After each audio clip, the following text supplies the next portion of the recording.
भारत में एक ऐसी जगह है जो पिछले 109 सालों से लगातार जल रही है। यहाँ धरती के नीचे कोयले की परतों में लगी आग अब तक नहीं बुझी। इस आग ने पूरे इलाके को जहरीले धुएं और धधकती मिट्टी में बदल दिया है। जमीन जगह जगह धंस रही है, घर और सड़कें टूट चुकी है। यहाँ रहना लोगों के लिए खतरे से खाली नहीं, लेकिन मजबूरी उन्हें वही रहने पर मजबूर कर रही है। सरकार ने कई बार आग बुझाने की कोशिश की, लेकिन नतीजा हर बार शून्य रहा। ये जगह अब भारत की सबसे भयावह पर्यावरणीय त्रासदी बन चुकी है। 1916 में शुरू हुई आग जो आज तक नहीं बुझी, ये आग किसी प्राकृतिक आपदा से नहीं, बल्कि मानवीय लापरवाही से शुरू हुई थी। साल 1916 में असुरक्षित और असंगठित खनन के कारण कोयले के खुले हिस्सों में हवा लगने से आग भड़क उठी। शुरू में ये आग एक छोटे इलाके तक सीमित थी, लेकिन धीरे धीरे ये धरती के अंदर फैली और अब ये सैकड़ों वर्ग किलोमीटर क्षेत्र में फैल चुकी है। आग के चलते धरती के अंदर लगातार धुआं और जहरीली गैसें निकल रही है, जिससे यहाँ की मिट्टी और हवा दोनों जहरीली बन चुकी है।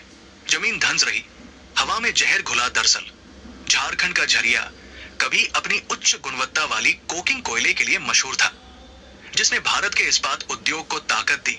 लेकिन अब यही जगह लगातार जलती आग और धुएं से ढकी हुई है। वहीं झरिया के लोगों की जिंदगी इस भयंकर आग से बर्बाद हो चुकी है। लगातार जलती कोयले की परतों के कारण जमीन कमजोर हो गई है, जो कई जगह अचानक धंस जाती है।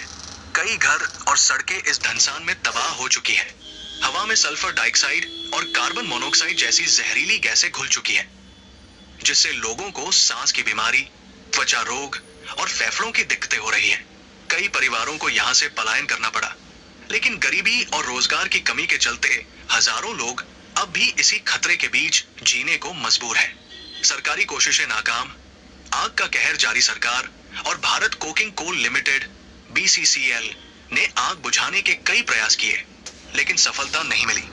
2009 में झरिया पुनर्वास और विकास योजना JRDP शुरू की गई ताकि लोगों को सुरक्षित जगहों पर बसाया जा सके, मगर आग की गहराई और फैलाव इतना विशाल है कि इसे पूरी तरह बुझाना असंभव सा हो गया है।